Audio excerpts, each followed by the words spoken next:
Pessoal, Vale a R$ 61,00, Gerdau a R$ 22,00 ou Ferbasa a R$ 8,50. Qual dessas seria a verdadeira oportunidade para a carteira de investimentos de longo prazo com foco em dividendos?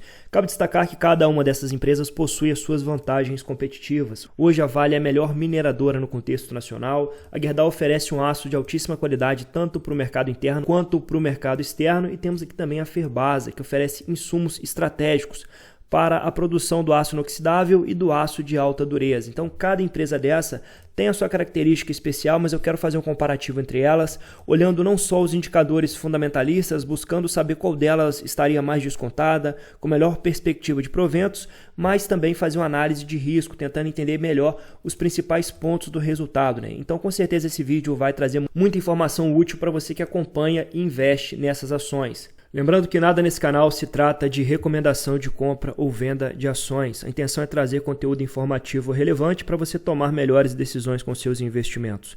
Se eu te ajudar, eu peço que você deixe aqui sua inscrição, um comentário para a gente ganhar visibilidade e compartilhe esse vídeo em outras plataformas.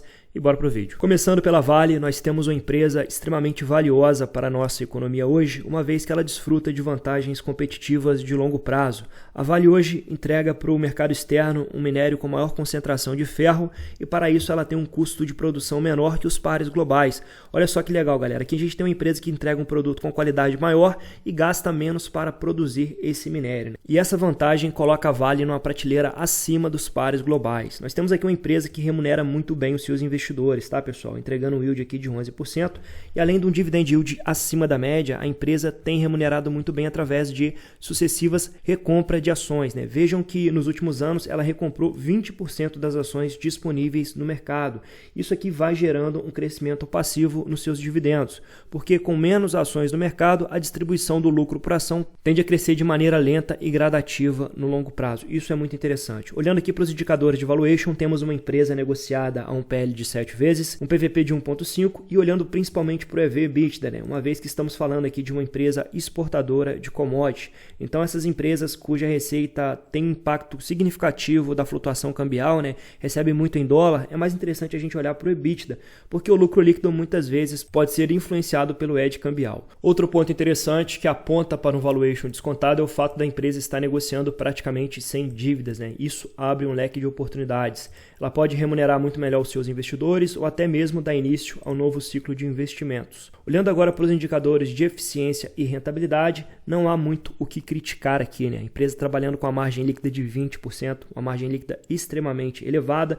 Isso aqui é reflexo de empresas com vantagens competitivas, tá, pessoal? Então a empresa, quando ela tem ali um produto com qualidade acima da média, ela pode cobrar um prêmio sobre os seus produtos, que acaba se traduzindo numa margem líquida também superior, né? Temos aqui indicadores de rentabilidade também bem acima da média, um ROI de 21% e um ROIC de quase 19%. Então vejam que a empresa tem conseguido gerar valor para os seus investidores a longo prazo, com o crescimento das receitas, com o crescimento dos lucros, programa de recompra de ações e também com o dividendo bem acima da média. Olhando para os indicadores financeiros do quarto trimestre de 2023, a gente vê que a Vale vem muito bem, com o crescimento da receita líquida de vendas, um bom controle dos custos e também das despesas.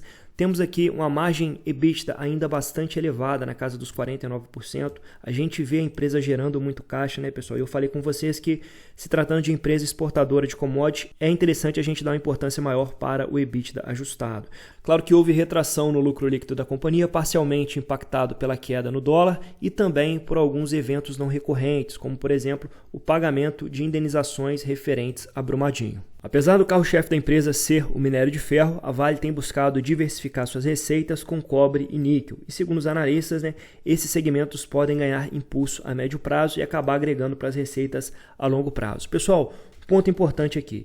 Hoje, quando a gente fala de Vale, inevitavelmente temos que olhar para a economia chinesa, né, uma vez que 30% do resultado vem justamente das exportações de minério de ferro por parte da China.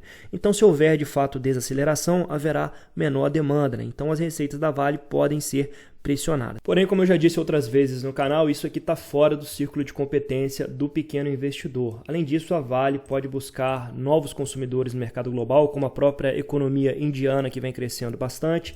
Então, de uma forma geral, o mais interessante é a gente olhar para os fundamentos da empresa e, de fato, a Vale tem fundamentos sólidos para o longo prazo, né? Além de ter vantagens competitivas, remunera muito bem os seus investidores. Agora, se você decide trazer uma empresa como a Vale para sua carteira, tem que entender que existe aqui uma característica cíclica, né? Durante os ciclos de baixa, você vai ver retração severa na cotação, porém nos ciclos de alta, a empresa tende a entregar resultados explosivos, inclusive dividendos muito acima da média, né? Então a gente olha para a Vale hoje, é uma opção viável para uma carteira de investimentos de longo prazo e me parece que o patamar de preço de R$ 60, olhando para os resultados que a empresa tem entregado, me parece sim um ponto de entrada interessante. Falando agora da Gerdau, talvez uma das empresas mais descontadas hoje falando de Bolsa Brasil, temos aqui uma empresa com vantagens competitivas por entregar um aço de altíssima qualidade, sendo um dos maiores produtores das Américas. Pessoal, olhando para os indicadores de valuation, nos parece uma empresa extremamente descontada, né? Um PL de 4,8 vezes, um desconto de 23% no valor patrimonial do ativo, né? Um PVP de 0,77 e temos um EV/EBITDA de apenas 3 vezes. Tudo isso para uma empresa que está trabalhando sem dívidas, né? Agora, olhando para os indicadores de eficiência, a gente percebe que eles estão em patamares razoáveis, porém bem inferiores aos indicadores da Vale, né? Isso porque, pessoal, a Gerdau ela tem mais concorrentes, tanto no mercado interno quanto no mercado externo. Então, obviamente, ela vai acabar trabalhando com a margem líquida inferior. Outro ponto importantíssimo para a gente entender a dinâmica da Gerdau é saber que a economia chinesa também impacta muito esse setor, né? Vejam vocês que recentemente a China foi acusada de dumping, que é justamente quando um país começa a vender um produto abaixo do seu custo de produção, né? Então a China acaba subsidiando a produção de aço e entregando esse aço aqui no nosso mercado interno abaixo do seu custo de produção. Isso vem penalizando bastante o preço médio praticado do aço e essa dinâmica tem contribuído para derrubar os resultados da Gerdau. Vejam como houve uma severa retração agora no quarto trimestre de 2023, né? Uma queda de quase 14% na receita líquida. Quando a gente olha aqui para o volume comercializado, a gente percebe como o problema está justamente no preço médio praticado, né? Já que houve uma leve retração de apenas 3,6% no volume comercializado, em contrapartida a receita líquida caiu 14% e o EBITDA ajustado caiu severos 40% no período, né? Então a gente percebe que o aço chinês sendo negociado aqui a preços abaixo do custo de produção, tem empurrado tanto a receita líquida como também o EBITDA ajustado da Gerdau. E aqui nós temos mais uma vez uma dinâmica associada à economia chinesa, uma vez que se a economia está aquecida lá, haverá maior demanda por matéria-prima, como o minério de ferro e também o próprio aço que a China já produz. Porém, quando a economia está enfraquecida, a tendência é que esse aço produzido na China vai ser exportado para diversos outros países, né? E é nesse contexto que esse aço está chegando no nosso mercado a preço abaixo do seu custo de produção, né? Pressionando aqui as nossas empresas internas.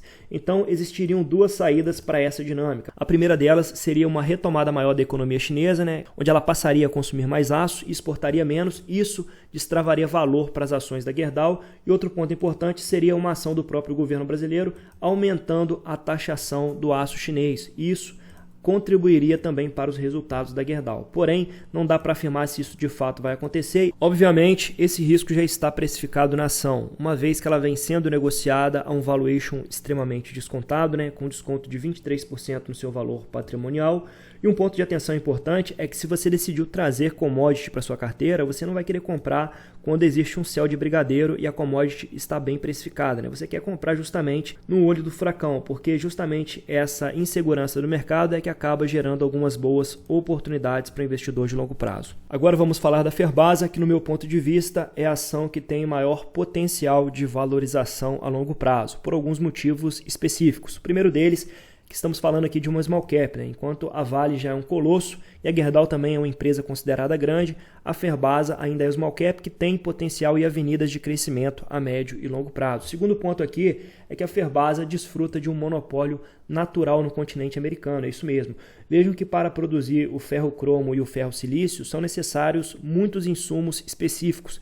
É um processo produtivo difícil de ser replicado, que envolve coque, mineração de cromo, mineração de calcário, quartzo, produção florestal que vai ser utilizada como biorredutor, metalurgia e também bastante energia elétrica, né? E o fato de demandar insumos muito específicos acaba criando grandes barreiras a novos entrantes nesse mercado, né? Avaliando os indicadores fundamentalistas, temos aqui uma ação ainda muito descontada com PL de 6 vezes, um PVP de 0,94 e um EV/EBITDA de 5,5 vezes.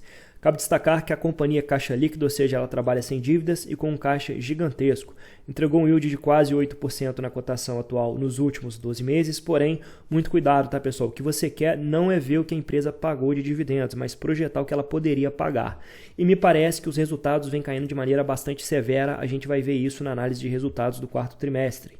Atualmente a empresa está trabalhando com a margem líquida de 18%, um ROI de 14,7% e um ROIC de apenas 10%. Percebam como o retorno sobre o capital investido caiu drasticamente de 2022 para 2023. Analisando os resultados da Ferbasa, nós temos aqui alguns pontos de atenção importantes. Vejam que houve uma severa retração na demanda por ferro-cromo e ferro-silício no mercado interno. Houve queda tanto na comparação com o terceiro trimestre de 2023 quanto com o quarto trimestre de 2022. Isso aqui, pessoal, é parcialmente explicado por tudo aquilo que a gente já viu a respeito da Gerdau, né? Então, se as siderúrgicas, as produtoras de aço aqui do mercado interno estão vendendo menos devido a uma forte concorrência do aço chinês, obviamente haverá menor demanda pelos insumos necessários à produção do aço, que é o caso das ligas de cromo e silício utilizadas para fazer aços especiais. Porém, essa queda aqui foi parcialmente compensada pela demanda no mercado externo, que apresentou um aumento significativo, principalmente nas ligas de cromo. Tivemos ainda um aumento de 11% no custo dos produtos vendidos, contribuindo para pressionar as margens da companhia. E talvez aqui seja o pior ponto do resultado, né? Uma redução de 23,8% no preço médio praticado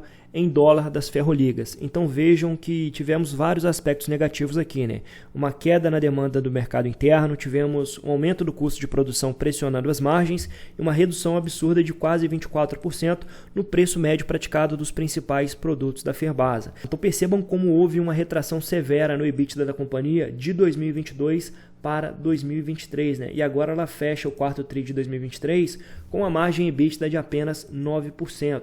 Galera, se não fossem alguns eventos não recorrentes aqui impactando positivamente o balanço, talvez a Ferbasa estaria muito perto de reportar prejuízo no quarto trimestre de 2023. Então, apesar de ser a única companhia de produção de ferro-cromo e ferro-silício totalmente verticalizada das Américas, ou seja, isso cria um diferencial competitivo, praticamente um monopólio para a empresa, é bem difícil a gente cravar o fundo do poço na Ferbasa. É uma ação que eu quero ter em carteira a longo prazo, porque é uma small cap que tem potencial de continuar gerando muito valor a longo prazo, não tem dívidas, ela tem uma política de dividendos muito interessante. Então, se você não sabe, a Ferbasa mantém uma instituição beneficente na Bahia, né? E ela faz isso através dos seus proventos. Então, isso cria uma previsibilidade muito grande de proventos para a carteira do acionista. É claro que isso a depender dos resultados, né? Então, qual que é o ponto-chave aqui da Ferbasa? Eu acho que é interessante a gente esperar um resultado no qual hajam sinais de retomada do mercado. Nesse momento, é interessante trazer a Ferbasa para a nossa carteira, né? Porque não adianta pagar R$ 8,50 se a ação pode ser negociada a 7, a 6. A gente não sabe quando haverá retomada no preço médio praticado do ferro-cromo e do ferro-silício, mas quando isso de fato acontecer, eu pretendo sim trazer uma posição relevante de Ferbasa para a minha carteira de investimentos de longo prazo. Lembrando que amanhã teremos vídeo no Clube de Membros, no qual vou trazer uma nova ação para compor o nosso mapa de valor, uma empresa com vantagens competitivas de longo prazo e que, segundo o mercado, estaria muito descontada também. Para você que assistiu esse vídeo e gostou, te convido a assinar o Clube de Membros por apenas R$ 2,99. Você terá acesso ao nosso grupo fechado do WhatsApp, vídeos exclusivos todos os finais de semana, além de planilhas para auxiliar a sua análise. Peço que você deixe sua inscrição, deixe também um comentário e até o próximo vídeo.